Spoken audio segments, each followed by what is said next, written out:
안녕하세요. 시장을 배우는 시간, 매경학교에 입학하신 여러분 환영합니다. 매일경제TV 머니클래스의 이혜린입니다.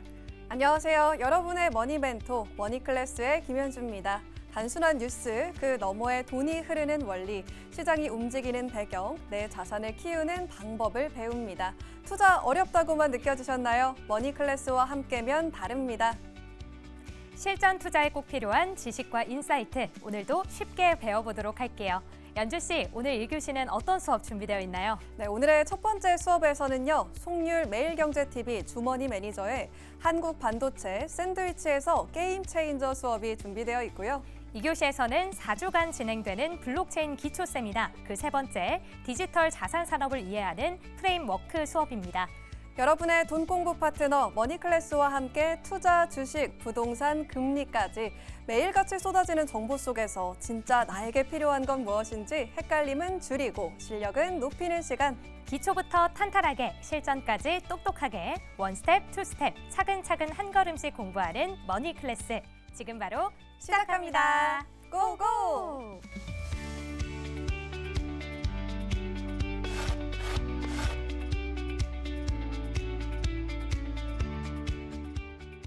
네, 머니클래스 문을 활짝 열어보겠습니다. 7월 들어서 시장의 흐름이 조금씩 변화를 하고 있죠. 반도체 대형주만 가는 시장 흐름 속에서 이제 점점 삼성전자와 SK하이닉스 대규모 투자 소식 속에서 이 관련한 소부장 그리고 전력까지도 그 온기가 점점 퍼지고 있는데요.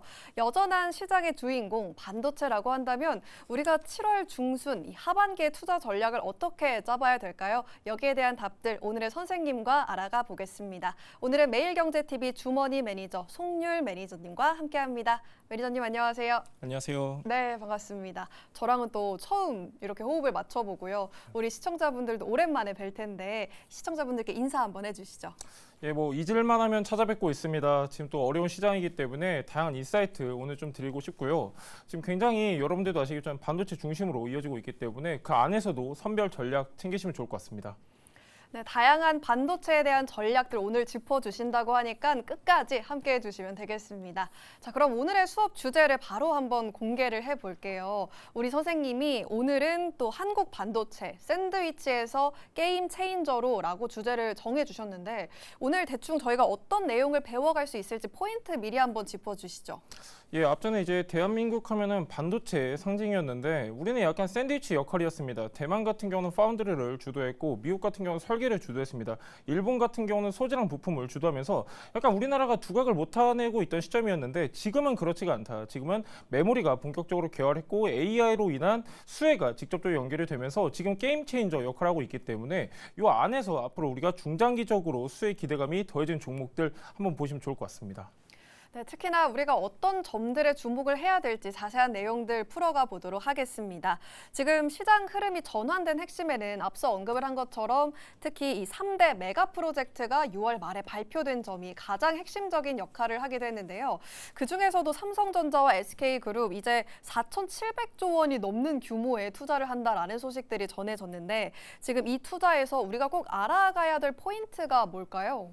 그래서 일단 여러 가지 얘기가 있습니다. 정확한 네. 시점이 구체화되지 않다 보니까 네. 너무 미래 얘기다 이런 얘기도 있는데 일단은 의미를 좀 보시면 좋을 것 같아요. 일단은 어느 정도 가이드는 나왔습니다. 금액 자체가 4,700조라는 단위가 나왔는데 이 의미가 무엇이냐. 이렇게 국가가 주도적으로 포괄적 지원을 얘기한 거는 1986년 이후 처음입니다. 1986년부터 89년도까지는 정부가 주도를 해가지고 4메가비트 D램을 개발했었는데 그때 당시에 삼성, 그다음에 금성이었죠. LG, 그리고 현대가 참여를 했었습니다. 그러면서 우리 기업이 메모리에 대한 강점을 나타내기 시작을 했는데 그로 인해서 어떤 결과가 이어졌냐. 그때 당시에는 이제 일본이 메모리 쪽에서는 굉장히 두각을 나타냈었는데 뛰어넘었습니다. 뛰어넘었고 지금 이거는 단순히 단기 이벤트로 접근하는 내용이 아닙니다. 물론 아직도 용인이라든가 지금 이제 평택 쪽 계속해서 팹이 지어지고 있는 상황인데 지금 이제 미래 성장에 대한 스토리가 제시가 됐기 때문에 앞으로 미래 성장 동력은 이어질 수 있다. 저는 이렇게 보고 있고요. 자, 여기서 봐야 되는 거는 시장 전망성을 좀 보셔야 됩니다. 자, 글로벌 메모리 시장 같은 경우는 2025년도에 2천억 달러로 지금 추정이 됐었는데 5년 뒤인 2030년에는 8천억 달러로 성장할 것이다. 이런 가이던스가 나왔고요. 그러니까 2030년까지는 어느 정도 성장이 이어지고 있는 상황이다. 이렇게 보시면 좋을 것 같은데요. 항상 제가 여러분들한테 말씀드리는 거는 중국을 예의주시해야 된다. 이렇게 좀 말씀드리고 있는데 중국 쪽 요즘 뉴스 많이 나오고 있습니다. 지금 창신 메모리 같은 경우는 DRAM 점유율이 빠르게 확대가 되고 있어요. 작년 같은 경우는 한 3%대였는데 올해는 8%로 증가를 했습니다. 그리고 이제 낸드 쪽 YMTC 중국 기업 같은 경우도 지금 발빠르게 움직이고 있는데 중요한 건 뭐냐? 기술 격차가 굉장히 크다. 최소 못해도 10년 정도의 기술 격차가 있는데 이거를 지금 퀀텀 점프할 수 있는 게 뭐냐? HBM4입니다. 그래서 제가 반도체 같은 경우는 여러분들도 지겹게 들어서 아시겠지만은 근데 지금 시점에서 무조건 삼성이랑 SK하이닉스만 있지 않다. 이거를 좀 말씀드리고 싶고요. 자, 결국에는 이 호남 메가 클러스터 이 내용 자체는 단순히 삼성이랑 SK하이닉스에 국한된 내용은 아니다. 소부장 넘어서 데이터 센터, 뭐 전력기기, ESS까지도 미쳐질 수 있는 하나의 카테고리이기 때문에 약간 중장기적 성장 기대감은 아직도 남아있는 상황이기 때문에 반도체 여기서 끝났다 이렇게 보기보다는 잠깐 쉬어가는 구간이고 여기서 우리가 선별적으로 대응을 해야 된다. 이 정도 보시면 좋을 것 같습니다. 네, 이런 대규모 투자에 대한 소식, 중장기 성장성을 보여줄 수 있는 대목이다. 이 포인트 짚어주셨고요. 단순히 반도체 투톱만 가기보다는 소부장부터 시작해서 전력, ESS까지 그 온기들이 계속 퍼져갈 수 있다는 점들을 짚어주셨어요. 그런데 또 한 가지 좀 궁금한 게 지금 SK하이닉스도 1,100조 원 투자안을 증권 신고서에 적었고요. 그러면서 오히려 공급이 과잉됐을 땐 재무 부담이 있을 수 있다는 점들을 밝히기도 했더라고요. 이런 점들이 긍정적인 부분도 분명 있겠지만 공급 과잉에 대한 우려의 시각도 있는데 여기에 대해서는 저희가 좀 어떻게 해석을 해야 될까요? 이거 뒤에서 말씀드려야 되는데요. 네. 좋은 내용입니다. 뭐 그런 내용도 있어요, 실제로. 이게 지금 호남 클러스터 같은 경우는 완성이 됐을 경우 어느 정도는 이제 수요보다 공급이 많아질 수도 있다. 이런 전망이 나오고 있는데 여러분들 거꾸로 생각을 하셔야 됩니다. 지금 문제점은 뭐냐면은 최근에 얼마 전에 마이크론도 이제 실적 발표하면서 가이던스에 대한 내용이 나왔는데 아직까지는 반도체 슈퍼사이클의 초입 구간이다. 이런 메시지가 나왔고요. 그리고 이게 사실 본격적으로 이제 상용화가 되고 직접적으로 공급을 하려면은 굉장히 많은 시간이 필요합니다. 시간이 필요하고 지금 시점은 어떤 시점이냐면은 SK하이닉스에서 뭐라 얘기했냐면은 주요 고객사 같은 경우는 반도체 공급 부족률이 50%가 넘는다. 그러니까 결국에는 아직까지는 시간적 여유가 있는 거거든요. 그러니까 이 반도체 호황이 지속될 수 있는 기간이 남아 있기 때문에 지금 우리가 무작정 겁먹고 야 이거 완성됐을 때 그러면 남아 도는 거 아니야? 이걸 걱정하기보다는 약간 아직까지는 반도체 슈퍼사이클이 이어지고 있는 환경이기 때문에 그 안에서 수혜 종목을 찾으시면 좋을 것 같고요. 지금 상황 자체가 이렇습니다. 미국 같은 경우는 계속해서 메모리에 대한 주문을 이어지고 있는 상황인데 이거를 좀 우리가 디테일하게 보면은 빅테크 기업들 같은 경우는 두 가지 트랙입니다. 엔비디아 의존도를 낮추려고 자체 칩이라든가 커스텀 칩을 개발하고 있는데 이게 무슨 쿠팡도 아니고 원데이 투데이 한다고 해서 되는 문제가 아닙니다. 자, 커스텀 칩, 자체 칩 내용은 좋아요. 내용 좋은데 이거를 개발을 하든 안 하든 간에 이 칩에 들어가는 메모리 누가 담당합니까? 우리 기업들이 담당을 하죠. 그래서 우리 기업들 같은 경우는 아직까지 성장할 수 있는 룸이 무궁무진하다. 저는 이렇게 보고 있고요. 공급 과잉을 걱정하기에는 조금 이런 시점이 아닌가 싶습니다. 물론 우리가 2년 전만 하더라도 중국 향해 가지고 이제 공급 과잉이 있었는데 지금은 그런 시점이 아니죠. 메모리가 굉장히 부족한 상황입니다. 뭐 이것도 약간 뒤에서 들 내용인데 루빈 같은 경우는 하반기에 출시 일정을 앞두고 있습니다. 루빈 같은 경우는 기존의 HBM을 2배, 3배 이상을 잡아먹습니다. 그러니까 계속해서 메모리 수요는 폭발적으로 증가할 수밖에 없다. 그러니까 엔비디아도 이 공급 부족으로 인해서 이제는 HBM 탑재량을 줄이려고까지 하고 있어요. 그러니까 이런 시점입니다. 지금 이 시간에도 저희가 지금 토크하고 있는 이 시간에도 수주 잔고는 계속 쌓이고 있기 때문에 공급 과잉을 걱정하기보다는 지금 정부 정책 기대감과 실적에 대한 수혜의 연결성 이런 걸 좀 보셔야 되고요. 지금 상대적으로 저평가 상태에 있는 소부장 기업들이 있기 때문에 아직까지 100% 주가에 반영이 안 된 종목들이 많습니다. 그래서 오히려 우리가 이렇게 눌려 있을 때는 분할 매수 관점으로 보시면 좋을 것 같고 선도 기업은 아직까지도 바닥권에 있는 기업들이 많기 때문에 좀 이런 종목은 여러분들이 트레이딩 관점으로 보시면 좋을 것 같습니다. 이제 글로벌적인 반도체 이슈도 같이 한번 짚어볼게요. 최근에는 애플이 또 메모리 가격이 너무 높다라고 하면서 가격 인상을 이야기했고요. 이런 점들이 칩플레이션에 대한 우려를 불러오기도 했는데 이런 이슈가 반도체 시장에 미칠 영향력 어느 정도라고 보세요?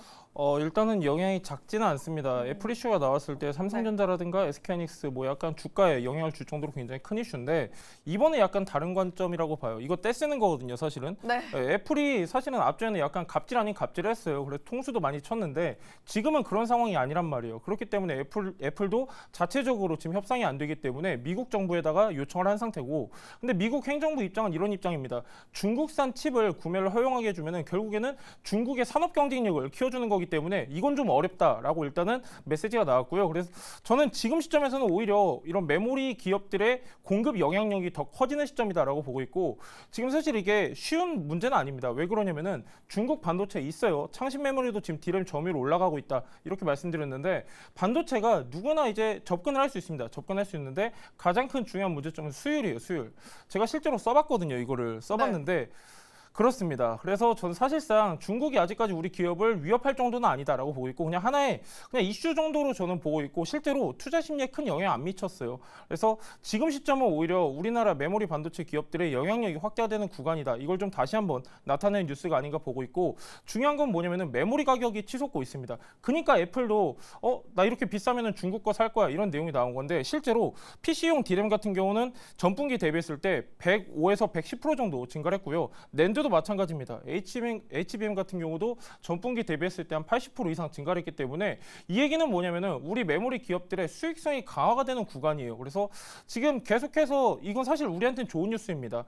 우호적인 영업 환경이 지속이 되고 있기 때문에 하반기까지도 저는 이 같은 가격 협상력은 이어질 것이다 보고 있기 때문에 소부장 다시 한번 강조드리도록 하겠습니다. 반도체에 여전히 긍정적인 모멘텀으로 작용할 것이다. 포인트를 잘 짚어주셨습니다.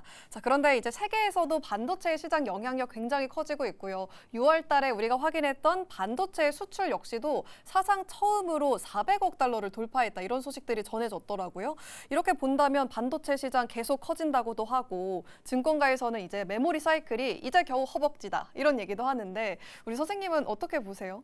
예, 다 맞는 말입니다. 예, 뭐 허벅지도 맞고 네. 뭐 다리도 맞고 다 맞는데요. 네. 중요한 거는 여기서 우리가 이제 수요가 꺾였느냐 아니면은 지속이 되고 있냐, 이거를 보셔야 되는데, 그래서 이제 주요 메모리 기업들 같은 경우는 실적 시즌 우리가 주목을 하는 거거든요. 실적, 호실적인 거 알고 있습니다. 솔직히 이번에 2분기 실적 발표 앞두고 있는데 삼성전자, SK하이닉스 호실적 우리 알고 있어요. 알고 있는데 여기서 우리가 기대한 건 뭐냐, 가이던스에 대한 내용이에요. 지금 어느 정도 타이트한 공급이 이어지고 있냐, 이런 메시지를 우리가 기대하고 있는 건데, 최근에 시장 분위기가 많이 바뀌었습니다. 그냥 단순히 이거를 1, 2년 지속할 것이다 라고 보는 기업이 없어요. 왜 그러냐면은 최근에 트렌드가 어떤 트렌드냐면, 앞전에 2년 전만 하더라도 장기 공급 계약이 거의 없었어요. 근데 최근에는 다 장기 공급 계약으로 바뀌고 있습니다.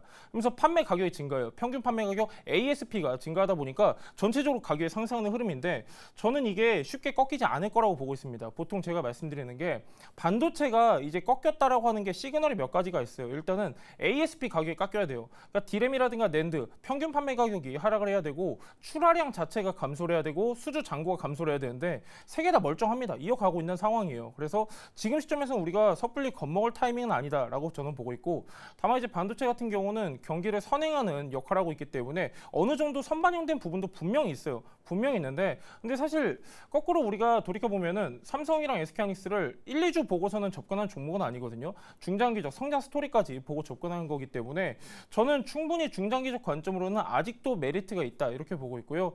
다만 이제 이런 겁니다. 7월 같은 경우는 지금 국민연금 리밸런싱도 예정이 되어 있는 상황이기 때문에 어느 정도 비중은 축소가 좀 필요해요. 실질적으로 지금 막무가내로 뭐 300만 원, 400만 원 가이던스 나온다고 해가지고 야 파티 타임이다, 이러기에는 좀 리스크가 있습니다. 변동성도 크기 때문에 지금은 약간 우리가 비중을 확대하는 구간은 아니지만 그래도 어느 정도 비중은 갖고 가야 되는 단계다, 저는 이렇게 보고 있습니다. 네, 지금 종합해 보면 결론적으로 반도체 사이클 이제 막 시작이 됐고, 여전히 앞으로 상방이 열려 있기 때문에 우리가 조금 더 반도체 쪽에는 긍정적인 시각들 중장기적으로 유지를 해도 된다라는 결론이 나왔고요. 그리고 또 한 가지, 7월 달에는 아무래도 국민연금의 리밸런싱 이슈도 있다 보니까 전반적으로 공격적인 투자보다는 우리가 가지고 있는 것들을 잘 지켜가는 게 좋지 않나라는 시각들 들려주셨습니다. 투자에 대한 흐름들이 전반적으로 좀 짚어지고 있는데, AI 인프라 단에 있어서도 점차적으로 흐름이 추론으로 이동을 하고 있어요. 그러면서 앞서 언급을 해주신 것처럼 빅테크 기업들도 자체 AI 칩을 개발하고 이런 흐름들이 이어지고 있잖아요. 이렇게 본다면 이런 흐름에서의 특징은 뭐고, 또 이 흐름 속에서 반도체가 어떤 분야가 가장 수혜를 받을지가 궁금합니다. 예리하시죠. 네, 자, 일단은 맞습니다. 이거 네. 굉장히 중요한 질문입니다. 왜 네. 그러냐면 반도체라고 다 올라가는 게 아니죠. 그러니까 우리가 앞전에는 약간 조금 디테일하지는 못했어요. 예를 들면은 주요 고객사라든가 선도기업 위치 그리고 메인 캐시카우 이 정도로 봤다고 하면은 지금은 조금 더 디테일화가 돼야 됩니다. 지금 계속해서 우상향하는 종목들의 특징이 뭐냐면은 차세대 반도체 공정에 해당되는 종목들이에요. 그러니까 그 얘기는 뭐냐? 지금 HBM4가 본격적으로 출하가 시작이 됐습니다. 그래서 차세대 반도체 공정 관련주들은 전체적으로 우상향을 하고 있어요. 그러니까 이 얘기는 뭐냐면은 약간 범용 반도체도 그 안에서 좀 갈리는 흐름인데 약간 디테일하게 보면은 HBM4라는 게 결국에는 계속해서 고도화되는 품목인데 여기서 고도화가 되면서 더 많은 부품이 들어가고 조금 더 이제 수익성이 개선이 되는 것들 몇 가지가 있습니다. 일단 첫 번째는 와이어 본딩입니다. 와이어 본딩은 일단 개수 자체가 증가하기 때문에 수익성이 강화가 될 수밖에 없어요. 와이어 본딩 관련주로 제가 MK전자를 좀 말씀드렸는데 제가 10,000원 언더에서 좀 말씀드렸었고 그다음 20,000원 언더까지 갔었던 종목인데 MK전자 같은 경우는 와이어 본딩 쪽에서는 굉장히 선도 기업입니다. 선도 기업이고 뭐 예를 들면은 차세대 반도체 공정이라고 좀 말씀드리자면은 HPSP도 굉장히 장점을 가진 회사예요. 이 친구는 이제 고압수소 어닐링 장비를 제조하고 있는 회사인데 이게 이제 수율에 직접적인 영향을 미칩니다. 사실 이 친구가 독점을 하고 있어요. 전 세계 점유율 70%를 가지고 있는 게 HPSP이기 때문에 HPSP 같은 종목도 눌림목을 공략하시면 좋을 것 같고요. 후성 이런 종목도 좋습니다. 이제 녹화일 기준으로 오늘은 조금 빠졌는데 이 친구는 이제 반도체를 공정하는 데 있어서 특수가스를 담당하고 있거든요. 이 친구도 이제 사실 선도기업인 게 시장 점유율 65% 이상을 이 친구가 담당을 하고 있습니다. 그러니까 이렇게 선도기업 역할을 하고 있고 그리고 차세대 반도체 공정에서 꼭 필요한 종목들 같은 경우는 우리가 주목을 해야 된다. 다시 한번 강조를 드리겠고요. 보통 이제 우리가 반도체 하면은 장비가 먼저 움직일 것이다. 한미 반도체만 떠오르곤 하는데 그렇지는 않습니다. 소부장마다 각 카테고리에서 지금 선도기업 역할을 하고 있는 종목들이 있기 때문에 이런 종목들은 눌림목 구간 공략하시면 좋을 것 같고요. 그 외쪽으로 본다라고 하면은 뭐 테크윙 이런 친구도 괜찮은데 그러니까 지금 반도체 소부장 제가 말씀드린 종목들 같은 경우는 뭐 전체적으로 우상향은 하고 있지만 눌림목 구간도 분명히 있습니다. 지금은 일단은 수급 자체가 삼성전자, SK하이닉스에 집중되어 있기 때문에 제가 말씀드린 소부장 업체, 선도기업들은 오히려 지금이 기회가 될 수 있다. 이런 내용이고요. 제가 말씀드렸던 기업들 같은 경우는 HBM4가 증가하면 증가할수록 같이 구조적으로 성장할 수 있는 기업들이에요. HBM4, 뭐 삼성전자랑 하이닉스 다 만드는 거 아니거든요. 결국에는 삼성이랑 SK하이닉스도 소부장 업체들한테 공급을 받고 그다음 그걸 납품하는 형태이기 때문에 결과적으로는 소부장 업체들도 낙수 효과를 받을 수밖에 없습니다. 그래서 약간 여러분들이 선별적으로 종목을 대응하시면 좋을 것 같습니다.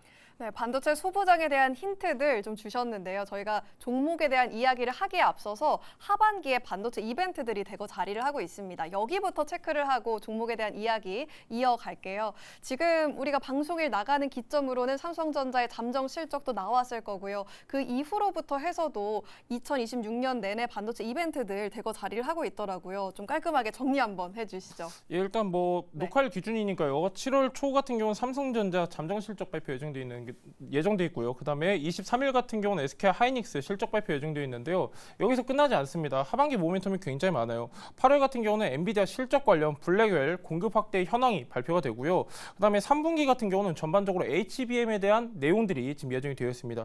뭐 예를 들면은 주요 고객사 인증 예정되어 있고요. 9월에서 10월 같은 경우는 굉장히 중요한 게 삼성전자랑 SK하이닉스 HBM 증설 그리고 공급 확대 계획이 발표 예정되어 있습니다. 그러니까 지금 계속해서 이벤트는 남아있는 상황이에요. 그리고 최종적으로 올 하반기 같은 경우는 엔비디아 루빈 일정이 남아있기 때문에 우리가 눌림목 구간을 계속해서 봐야 되는 이유입니다. 지금 우리나라 반도체 여기서 끝나는 거 절대 아닙니다. 아직까지 슈퍼사이클 호황기 진입해 있는 단계이기 때문에 지금 우리가 여기서 딱 추세 꺾였다 이렇게 보기보다는 약간 비중을 축소하고 홀딩해야 되는 구간인 거고 약간 이벤트 일정은 하반기까지도 계속 꾸준하게 이어져 있기 때문에 여러분들이 눌림목 구간에서는 아까 말씀드렸던 선도기업들 중심으로 체크하시면 좋을 것 같습니다.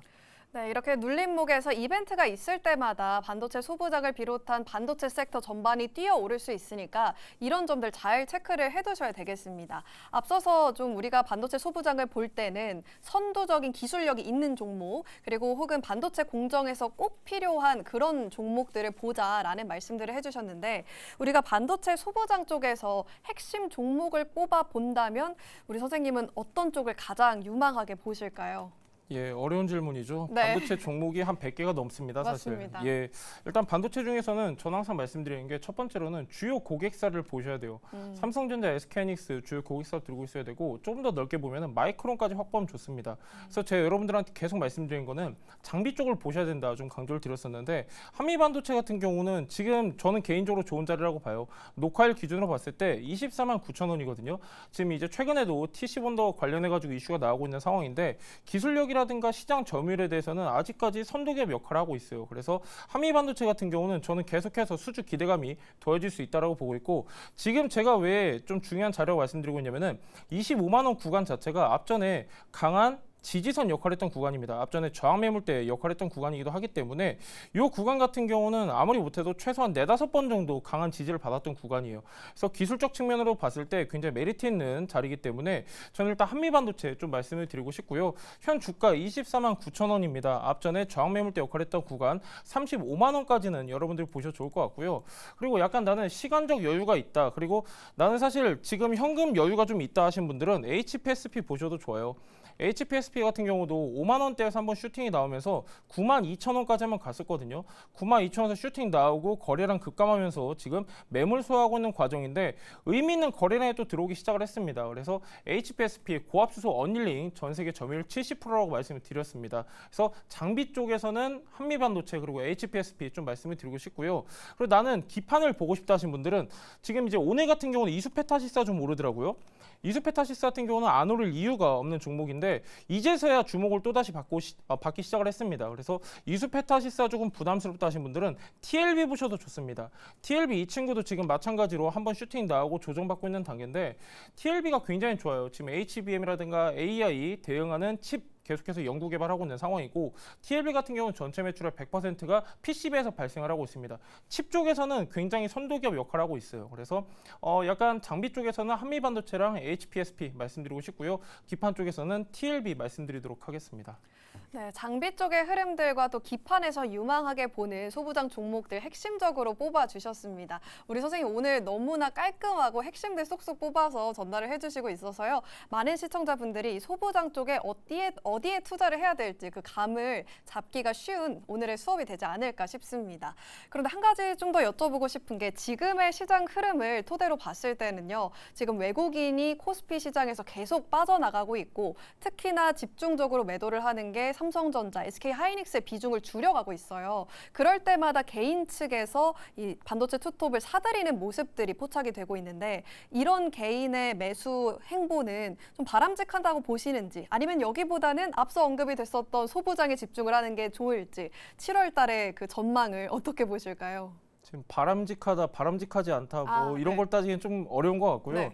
일단 뭐 저는 시장 수급 자체는 아직도 굉장히 타이트하다고 보고 있습니다. 지금 외국인 수급이 어느 정도 진정세가 되어야 우리 증시도 우상향을 할 수 있는 상황인데 아직까지는 우호적인 상황이 아니에요. 외국인 입장에서 봤을 때는. 네. 그럼에도 불구하고 오히려 저는 이때를 기회로 좀 봐야 된다는 입장이고요. 전체적으로 시장이 빠졌을 때 우리도 거기에 패닉스를 할 게 아니라 오히려 밸류라든가 저평가 매력이 부각될 수 있는 종목들을 공략하시면 좋을 것 같고 지금 SK하이닉스랑 삼성전자 점진적으로 지금 빠지고 있는 상황이긴 하지만 여기서 끝나는 종목들은 아닙니다. 그래서 가지고 계신 분들은 중장기 관점으로 홀딩하시면 좋을 것 같습니다.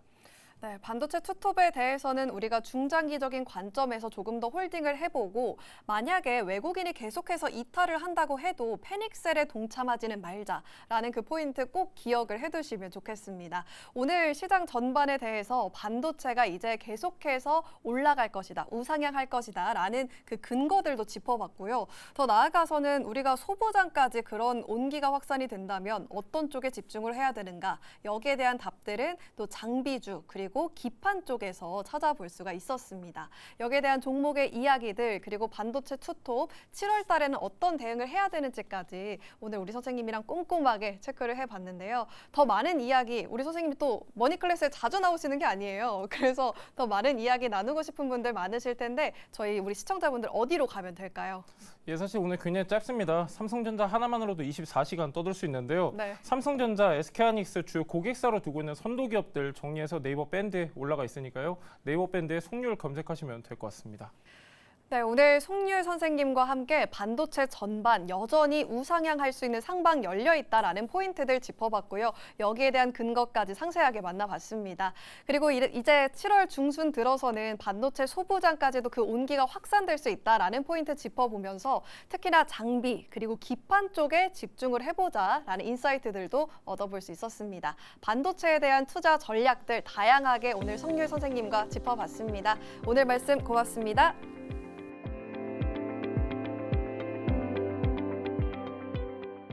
네, 머니클래스 2교시 오늘도 힘차게 출발해 보겠습니다. 디지털 자산 시장을 제대로 이해하기 위한 블록체인 기초 세미나 수업 4주 동안 진행되고 있는데요. 오늘 벌써 세 번째 수업입니다. 오늘도 매경학교 학생들을 블록체인 세계로 안내해주고 계신 김세희 유진투자증권 리서치센터 연구원 함께하겠습니다. 선생님 안녕하세요. 네, 안녕하세요. 네, 저희 벌써 세 번째 수업인데 지난 2교시 두 번째 수업 때는 조금 우리가 투자를 할 수 있는 기초 지표들을 좀 체크해 봤었거든요. 네. 오늘 세 번째는 어떤 수업 준비되어 있을까요? 오늘은 이제 보다 산업 관련된 내용일 것 같은데요.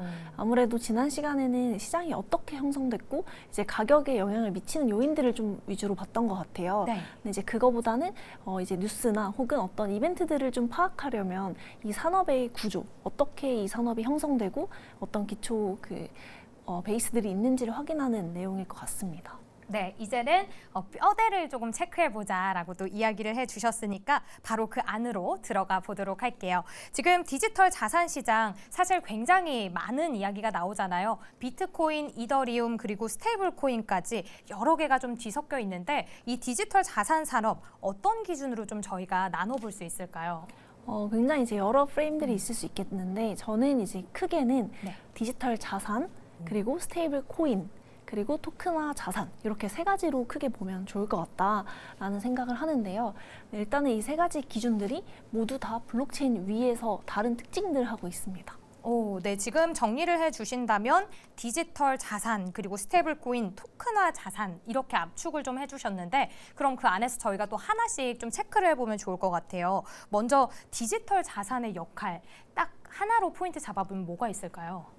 블록체인 위에 올라간 새로운 자산이라고 보면 좋을 것 같아요. 오, 약간 어려울 것 같은데 네. 그 사실상 토큰화 자산은 저희가 일반적으로 그냥 기존의 금융상품을 올린 건데 비트코인, 이더리움, 솔라나 다 생소하시잖아요. 네. 거의 다 새롭게 만들어진 자산이기 때문에 이제 그런 범주로 분류하는 게 디지털 자산입니다. 네, 그럼 디지털 자산은 일단 거래소나 브로커 중심으로 조금 형성되어 있다라고 좀 네. 보면 될 것 같은데 그럼 그 안에서 이제 토큰으로 좀 가본다면 어떻게 좀 이해를 해볼 수 있을까요?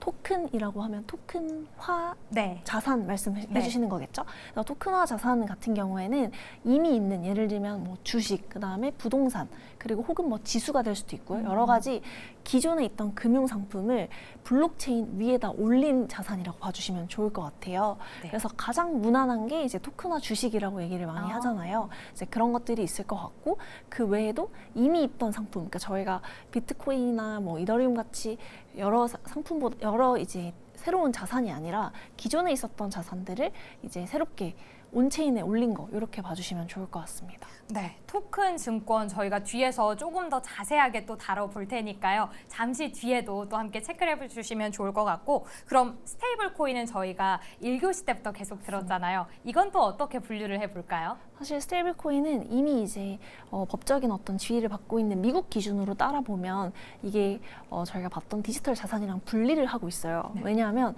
디지털 자산은 이게 사실상 배킹되는 자산이 없는데 스테이블 코인은 아예 미국채로 100%를 이미 하고 있기 때문에 그런 식으로 현금과 동일한 기능처럼 되지만 실질적으로 어떤 디지털 자산을 거래하기 위한 어떤 기본 달러 혹은 온체인 달러 이렇게 표현할 수 있을 것 같습니다. 네, 그럼 일단 저희가 뼈대로 이렇게 세 가지에 대한 이야기를 간단하게 나눠봤는데 먼저 디지털 자산부터 더 깊게 들어가 보도록 하겠습니다. 사실 디지털 자산을 거래할 때 이 주로 플레이어로 업비트 같은 좀 거래소들이 좀 대표적이잖아요. 최근에는 이 거래소 판도나 트렌드 같은 동향 좀 어떻게 보고 계세요? 사실 이제 거래소 같은 경우에는 국내랑 해외의 좀 흐름들이 비슷하지만 좀 다른 양상들을 보이고 있는데요. 이제 그냥 글로벌 동향부터 먼저 말씀을 드리면 네. 대부분의 이제 코인베이스나 혹은 뭐 바이낸스도 비슷하고요. 대부분의 이제 유명한 거래소들은 다 인프라들을 많이 가져가고 있습니다. 저희가 네. 수직 계열화라는 표현을 많이 쓰는데 예를 들면 뭐 지갑 그리고 그 위에 수탁 그 다음에 혹은 거래에 필요한 모든 어떤 스택들을 다 하나의 그 수직 계열화를 해서 그걸 모두 다 내재화하는 흐름들이 이제 공통적일 것 같습니다. 네, 수직 계열화 이 단어가 되게 중요할 것 같은데 수직적으로 지갑이나 한 번에 이렇게 또 위로 쌓아가면서 저희가 투자 동향을 또 체크를 해 볼 수 있을 것 같습니다. 그러면 이렇게 거래소만 또 있는 건 아닌 것 같아요. 지금 자료를 보면 파생 상품이나 생태계가 되게 커지고 있거든요. 그럼 거래소를 제외한 다른 플레이어들은 좀 뭐가 있을까요? 사실 이제 거래소의 해외 제가 동향 말씀드린 것 중에 하나가 이제 인프라 통합이었고 네. 이제 두 번째가 시장을 굉장히 여러 개들을 끌어오는 거였는데 그 중에 하나가 거래소 외에 예측 시장이라고 파생 상품 중에 하나가 있습니다. 그래서 뭐 예를 들면 선물 옵션도 있겠지만 이제 예측 시장이라고 저희가 뭐 월드컵에서 누가 이길 거다 아니다 이런 거에 이제 투표를 하면서 이 코인 거래를 할 수 있는 것들이 있거든요. 그래서 이런 것들을 대부분의 거래소 혹은 브로커리지 플랫폼에서 거의 인수를 하고 있는 흐름이 있습니다. 무언가 저희가 경우의 수를 따질 수 있는 그러한 것들도 이 안에 포함되어 있다라고 하니까 또 예시를 월드컵으로 들어주시니까 더 흥미가 또 생기기도 하는데요. 그 안에서 저희가 또 알아야 될 단어가 있을 것 같아요. 요즘에 투자자들 사이에서 하이퍼 리퀴드라는 단어가 되게 핫하다고 하는데 이게 뭘까 저도 좀 공부를 해봤더니 SK하이닉스 그리고 삼성전자를 무한 레버리지로 투자할 수 있다라고 하거든요. 일단 하이퍼 리퀴드가 무엇이다 먼저 설명해 주시죠. 사실 하이퍼 리퀴드는 제가 앞서서 거래소에서 설명을 하지 않은 이유가 표면적으로 가장 직관적인 설명은 이제 파생 상품 거래소라고 말씀을 드릴 수 있을 것 같아요. 뭐 코인도 거래할 수 있고요. 그리고 뭐 토크나 주식도 거래할 수 있고요. 거의 모든 걸 거래할 수 있는 컨셉으로 나아가고 있는 이제 거래소입니다. 그렇지만 제가 앞에서 드리지 않았던 이유는 이게 어떤 규제, 뭐 적합 라이센스를 보유하고 있다기보다는 실질적으로 퍼프라고 하는데요. 이제 무기한 선물이라고 합니다. 그래서 이제 사실상 그냥 주식 선물과 비슷한 개념인데 이제 그런 거에 굉장히 특화돼서 뭐 금, 은, 뭐 원자재라든지 대부분의 모든 것들을 그냥 거래할 수 있는 하나의 거래소고요. 특히 제가 이제 인프라 통합을 말씀드렸었는데 이 거래소 같은 경우에는 처음부터 아예 레이어 1이라고 하는 본인들만의 블록체인을 개발해서 모든 걸 다 하나의 엔진으로 쓰고 있는 거래소라고 봐주시면 좋을 것 같습니다.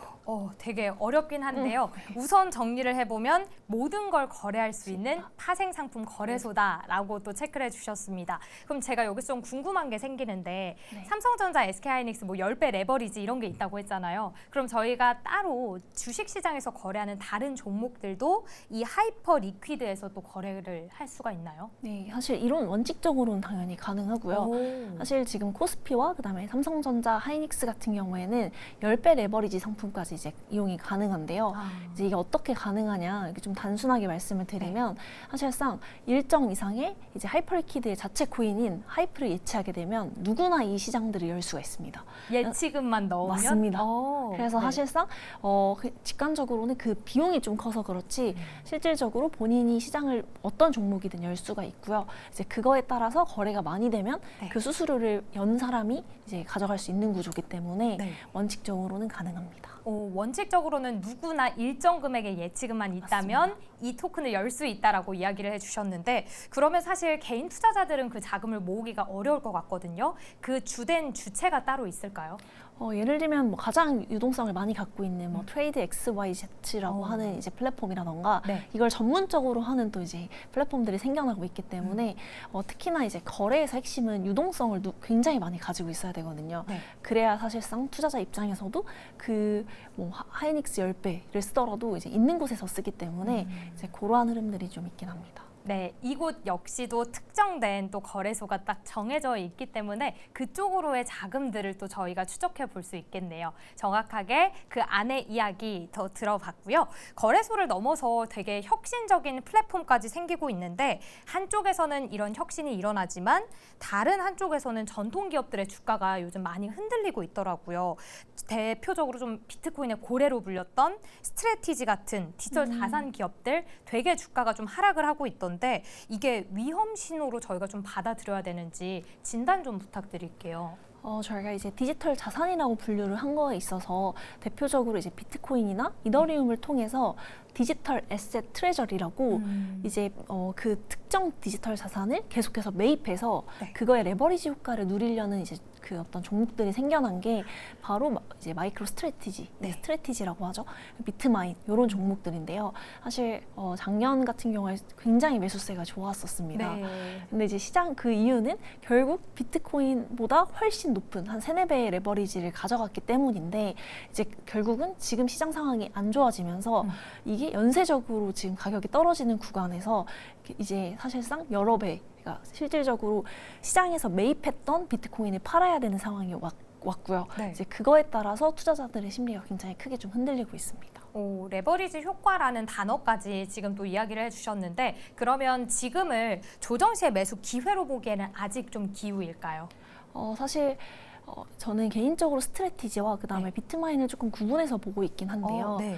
스트래티지 같은 경우에는 굉장히 레버리지를 쓴 종목이라고 봐도 무방합니다. 좀 왜냐하면 무섭긴 하네요. 네, 우선주 발행이라든지 사채라든지 자본시장에서 쓸 수 있는 모든 수단들을 거의 썼다라고 봐도 되기 때문에 네. 예를 들어서 지금 싸다고 해서 들어가도 향후 다시 변동성이 생긴다라고 했을 때는 또 하나의 리스크가 될 수 있긴 합니다. 네. 그래서 밸류에이션 상으로는 굉장히 저렴한 구간은 맞지만 결국 비트코인 자체의 어떤 변동성이 좀 덜해지거나 아니면 하락폭이 굉장히 제한적이다라는 어떤 전제가 좀 있어야 사실상 지금 매력도가 높다라고 할 수 있을 것 같고요. 네. 다만 상대적으로 레버리지가 덜한 비트마인 같은 경우에는 사실상 이더리움을 매입하는 구조인데요. 네. 이제 레버리지 구조가 크지 않고 이제 이더리움이 본래 가지고 있던 스테이킹이라든지 이자 지급할 수 있는 어떤 여러 가지 시스템에 훨씬 더 연동된 종목이라고 봐주시면 좋을 것 같아요.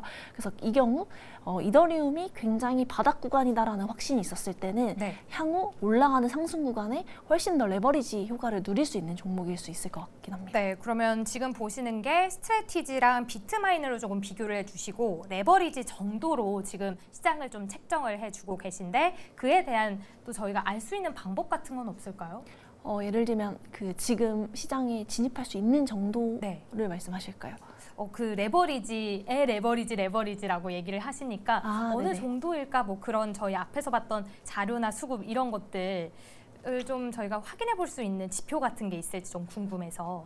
사실 이제 가장 과거 데이터를 통해서 이제 저희가 예측할 수 있는 것들은 실제 비트코인이 오르는 구간에 이제 스트래티지의 어떤 가격 움직임이 어떻게 됐는지 네. 그리고 최근에는 처음에는 이제 우선주를 발행하다 사채를 발행하다가 그리고 특이하게 STRC라고 하는 이제 새로운 기법들을 많이 선보였었어요. 이제 그 구간에서 실질적으로 주가가 어떻게 움직였는지를 봐야 하는데 네. 이게 또 기간이 굉장히 짧다 보니까 그런 이제 과거의 어떤 모멘텀이 앞으로를 또 보증해주지 않는다는 좀 한계가 있습니다. 그래서 사실상 제 생각에는 가장 적절한 프록시는 비트코인의 가격, 이더리움의 가격 이게 될 것 같고 네. 그거의 변동성이 어느 정도로 있을 것이냐 이게 제가 봤을 때는 DAT 기업에 투자할 수 있는 가장 적절한 어떤 지표일 것 같습니다. 네, 비트코인, 이더리움 그 움직임 함께 체크해 봐야겠고요. 모멘텀이 있었을 때 변동성도 저희가 과거로 돌아가서 한 번 더 확인해 볼 수 있는 지표가 되겠네요. 네, 이렇게 비트코인 중심으로 한 코인 시장 그 자체의 움직임 한번 살펴봤고요. 이제는 토큰화 영역으로 넘어가 보도록 하겠습니다. 현재 자산을 이제 디지털로 바꾸는 거다라고 또 키워드를 알고 있긴 한데 이게 제도권 금융이랑 되게 밀접하게 연관이 되어 있다라고 또 설명을 하고 있더라고요. 그런데 왜 제도권 금융과 밀접할까? 이게 사실 궁금하거든요. 사실 한 24년도부터 이 디지털 자산 산업이 제도권으로 들어오면서 가장 큰 최근의 화두, 1년간의 화두라고 네. 하면 사실 토큰화입니다. 사실 토큰화도 스테이블 코인이라던가 증권업이라던가 굉장히 밀접한 관련이 있는데요. 아무래도 사실 대부분의 증권업은 브로커리지 결국 리테일 투자자들을 얼마나 가지고 있느냐가 이제 핵심인데 그랬을 때 토큰화를 통해서 훨씬 더 많은 글로벌 유동성을 끌어올 수 있기 때문에 결국은 이제 뭐 예를 들면 미국 내의 증권사라고 했을 때는 결국 미국 내 투자자들을 어느 정도 확보했다라고 하면 신규 유동성을 확보하기 위해서는 토큰화가 핵심인 거고요. 사실 그 이유가 뭐 로빈후드라던가 아니면 전통 금융사라던가 혹은 국내도 뭐 미래에셋 같은 경우에도 토큰화를 계속해서 외치는 이유가 네. 결국은 글로벌 유동성을 어떻게 끌고 올 수 있는지 그렇기 때문에 증권업의 가장 큰 화두이자 제도권에서 관심을 두는 이유다라고 저희가 볼 수 있을 것 같습니다. 네, 토큰화의 제도권과 가장 밀접한 이유로 뽑는다면 글로벌 유동성이다라고 또 한 줄 평을 내려주셨습니다. 이에 대한 내용 알아봤고요. 이번에는 스테이블 코인 시장으로 또 넘어가 볼게요. 사실 스테이블 코인은 테더, 서클 이런 발행사 외에도 은행도 들어오고 있고 블록체인 재단, 결제사까지 다 뛰어들고 있거든요. 도대체 왜 이렇게 플레이어가 넘쳐나는 걸까요? 사실 스테이블 코인은 그냥 네. 온체인에 올린 달러라고 보면 이게 이거를 발행하지 않는 이상 어떻게 돈을 벌까라는 생각을 사실 할 수 있을 것 같아요. 네. 근데 직관적인 어떤 수익 모델이 발생하지는 않는 어떤 비즈니스 모델인데 그럼에도 불구하고 어떤 스테이블 코인에 대한 계속해서 뭐 카드사, 그다음에 결제사, 뭐 전통 금융업에서 진출하는 이유는 이게 굉장히 큰 다른 비즈니스를 엮어올 수 있는 매개체이기 때문이거든요. 단적인 예로 증권사 입장에서는 나중에 주식만 거래하는 게 아니라 뭐 비트코인 아니면 이더리움 혹은 토큰화 주식까지를 거래할 때는 스테이블 코인을 많이 가지고 있어야 사실 그걸 통해서 유동성을 공급할 수 있습니다. 그래서 그런 요인들이 있을 것 같고요. 네. 그리고 또 새로운 상품들을 만들 수가 있습니다. 단적인 예로 비트코인 ETF가 될 수 있을 것 같고요. 혹은 토큰화 자산이나 토큰화 주식, 뭐 혹은 코인들을 넣은 펀드, 그다음에 신탁을 활용한 어떤 구조, 그러니까 새로운 비즈니스를 할 수 있다는 게 클 것 같고요. 네. 그 이외에 이제 좀 주목할 만한 어떤 포인트는 피지사나 그 다음에 뭐 혹은 카드사 이런 경우에는 실질적으로 직접적으로 수익이 되는 건 없습니다. 다만 이 스테이블 코인을 하게 되면 특히나 한국을 방문한 외국인들한테 제공할 수 있는 서비스의 범위가 늘어난다던가 혹은 유저들을 굉장히 많이 확보할 수 있는 새로운 어떤 인센티브 유인으로서는 작용이 되는 것 같습니다. 그래서 이제 이걸 통해서 가맹점을 많이 확보한다던가 새로운 유저들을 확보한다던가 이런 전략에 굉장히 용이하게 쓰려는 그런 방향성으로 저는 이해를 하고 있습니다. 네, 저희가 스테이블 코인에 대한 특성을 배울 때 이꼴 달러라고 또 배웠기 때문에 많이 가지고 있어야 또 이 유동성을 운용할 수 있다라는 포인트가 귀에 쏙쏙 들어오는 것 같습니다. 그러면 지금 결제사, 핀테크 이런 얘기를 계속하고 있잖아요. 스테이블 코인에서 밸류체인 핵심을 꼽으라라고 하면 어느 쪽을 꼽으실 수 있을까요? 사실 이제 밸류체인 전반을 먼저 말씀을 드리면 네. 사실 가장 하단에는 직관적으로 생각했을 때 발행이라는 프로세스가 있을 것 같은데 또 발행을 위해서는 이 발행 준비금을 또 보증하는 은행이 필요합니다. 그래서 네. 가장 하단에는 은행과 같은 어떤 캐피털 레이어가 있을 것 같고요. 그리고 그 위에는 발행사, 저희가 쉽게 생각했을 때 페이팔이라던가 혹은 서클 이런 회사들이 이제 발행사의 포지션이 될 것 같고요. 그리고 작년까지 좀 발행사에 대한 포지션이 주목을 받았다라고 하면 저는 개인적으로 주목하는 어떤 레이어 중에 하나가 유통인데요. 사실 유통이라고 하면 이제 뭐 준비금 수탁 이런 구간을 넘어서 뭐 코인베이스 같은 거래소가 될 수도 있고요. 로빈후드 같은 어떤 증권 뭐 브로커리지 서비스가 될 수도 있고요. 이런 식으로 리테일, 그러니까 유동성을 뿌릴 수 있는 어떤 배포망이라고 저희가 보면 될 것 같아요. 네. 왜냐하면 이 스테이블 코인이 발행이 많이 되어야 수익 모델이 생기는 건데 그러기 위해서는 유통이 많이 되어야 합니다. 왜냐하면 회전율이 좋아야 그만큼 이제 새롭게 쓰임새가 많아지니까 그거에 따라서 발행을 할 수 있는 시스템이기 때문에 저는 시간이 지나면 지날수록 이 유통 플랫폼이 협상력이 굉장히 커질 것 같다. 라고 생각해서 제가 가장 중요하게 생각하는 네. 영역이고요. 이제 만약에 국내에서는 원화 스테이블 코인 논의와 별개로도 스테이블 코인에 대한 어떤 허용하는 범위가 좀 커진다라고 했을 때는 이 유통 플랫폼 내에서는 당연히 이제 코인 거래소도 유리할 수 있을 것 같고요. 네. 그거 외에는 증권사나 혹은 이제 뭐 카드사 같은 이제 어떤 유통망을 가지고 있는 네. 업체들, 뭐 조금 더 크게 나아간다라고 하면은 무역회사들. 왜냐하면 이제 특정 무역을 함에 있어서 거래량을 담보해 줄 수 있기 때문에 그런 회사들 중심으로 많이 몰리지 않을까라고 생각하고 있습니다. 네, 이전부터 주목받았던 밸류체인을 쭉 설명해 주셨는데 은행에서 발행사 그리고 지금 주목하고 계시는 건 유통사도 이야기해 주셨습니다. 코인거래소도 있겠고요. 증권사 그리고 카드사까지 이야기 나오고 있는데 주식시장에서도 이 관련된 종목들이 스테이블 코인 얘기가 나오면 계속 막 급등하기도 하잖아요. 네, 그게 지금 시장이 돌아가는 방향성인 것 같습니다. 결국에는 이 글로벌 결제망 경쟁일 텐데요. 그러면 글로벌 시장이 이렇게 역동적이면 한국 시장은 어떨까도 궁금해요. 한국 시장도 글로벌 시장과 지금 스테이블 코인의 그 움직임이나 밸류체인 좀 비슷할까요? 사실 글로벌 시장은 단적으로 미국이 압도적으로 앞서 나가는 어떤 형태라고 생각해 주시면 좋을 것 같고 네. 제가 얘기했던 어떤 밸류체인도 거의 100%, 99% 가까이가 이제 미국 중심으로 형성이 되어 있습니다. 네. 왜냐하면 어쩔 수 없이 미국이 과거 한 30년 동안 유지해왔던 기술 패권들을 봤을 때도 네. 제도화가 사실 출발점이거든요. 네. 근데 이제 이 제도화가 본격적으로 시행된 국가는 유럽과 미국밖에 없습니다.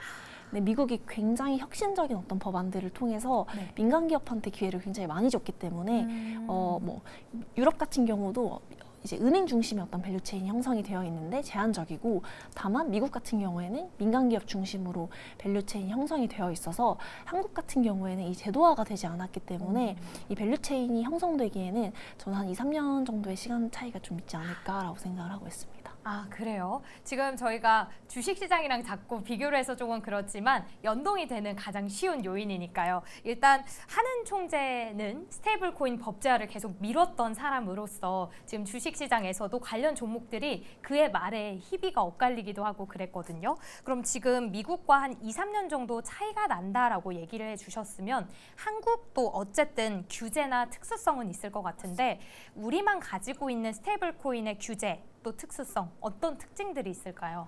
사실 이제 디지털 자산 기본법으로 이제 만약에 뭐 빠르게 발의가 된다고 해도 한 2, 3년이 걸릴 거기 때문에 네. 제가 이제 그러한 타임라인들을 설명을 드렸었는데요. 이제 한국 같은 경우에는 디지털 자산 프레임워크라는 하에 이제 해결해야 되는 문제들이 가장 첫 번째로는 법인 투자가 되어야 합니다.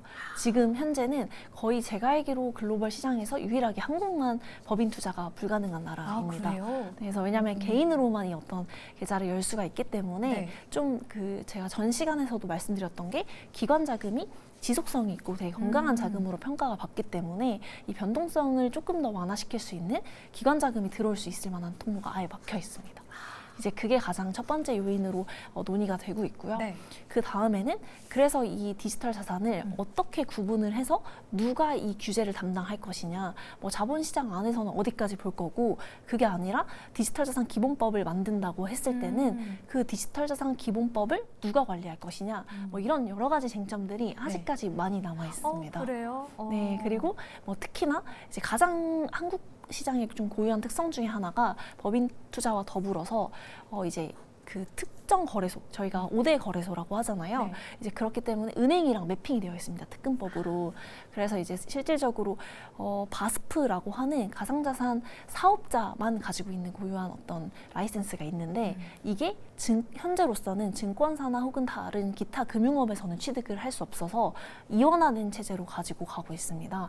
그래서 이런 것들이 어떤 특정 뭐 예를 들면 스테이블 코인 관련된 비즈니스를 한다던가 이런 거에 있어서 굉장히 제약 요건이 발생하고 있고 이게 또 반대로 최근에 그 증권사들이 가상자산 거래소를 인수하는 어떤 배경이기도 합니다. 네. 일단은 가장 중요한 게 법인 투자가 이루어질 수 있는 제도가 좀 필요하고 제가 사실 이렇게까지 많이 없나라고 생각이 들 정도로 굉장히 지금 초기 단계에 와 있는 것 같아요. 이야기를 해주시니까. 그래서 살짝 벽이 아직까지는 높아서 아쉽긴 한데 방금 이야기해 주셨던 것처럼 대형 금융사들이 이 코인 거래소를 인수하거나 지분 투자를 한다 이런 M&A 뉴스가 계속 나오고 있잖아요. 그런 지분 투자, M&A를 저희가 좀 어떻게 받아들이면 좋을까요? 사실 명확하게는 일단 첫 번째로는 증권사 입장에서도 새로운 상품을 온보딩하는 게 굉장히 중요하고 그리고 거래량이 많아지고 새로운 이제 뭐 특정 고객층을 가지고 오는 게 새로운 숙제이기 때문에 뭐 코인들을 거래하기 위해서 그 시스템을 갖춘 게 거래소잖아요. 그래서 그런 게 가장 직관적일 것 같고요. 그리고 두 번째로는 네. 사실상 지금 현재는 산업이 어떤 규제를 리딩하고 있는 구간에 더 가까운데 뭐 예를 들어서 작년부터 이제 거래소 대주주 지분 제한이라는 이슈가 굉장히 컸습니다. 그렇기 때문에 결국 공적인 예를 들면 KRX 같은 경우에는 네. 거래소 공적 인프라로서의 기능들을 띠고 있습니다. 그래서 이제 가상자산 거래소도 그러한 어떤 공공성이 되어야 한다라는 이제 어떤 이야기가 나오고 있는 초입이어서 아무래도 제도권에서 이 특정 지분들을 많이 분산해서 가지고 있으면 조금 더 뭐 투기성이라던가 혹은 다른 어떤 뭐 조금 더 제도권의 양상을 좀 띨 수 있을 것 같다 이렇게 이제 판단을 하고 있습니다. 네, 금융사들과 함께 M&A를 이뤄나가는 것도 역시나 제도권 안에 있어야 되기 때문에 앞으로의 흐름 한 단계 한 단계 나아갈 수 있다라고 또 흐름에 대한 이야기를 해주셨습니다. 계속해서 M&A가 계속 나오고 문을 두드려야 이에 대한 제도화도 좀 빨라질 것 같다라고 또 기대를 해볼 수 있을 것 같은데요. 오늘 저희 이렇게 세 번째 수업까지 알찬 내용으로 이야기를 들어봤고요. 다음 주 마지막 수업 저희가 또 꼼꼼한 이야기로 함께 찾아뵙도록 하겠습니다. 오늘 저희 2교시는 여기서 인사드릴게요. 고맙습니다.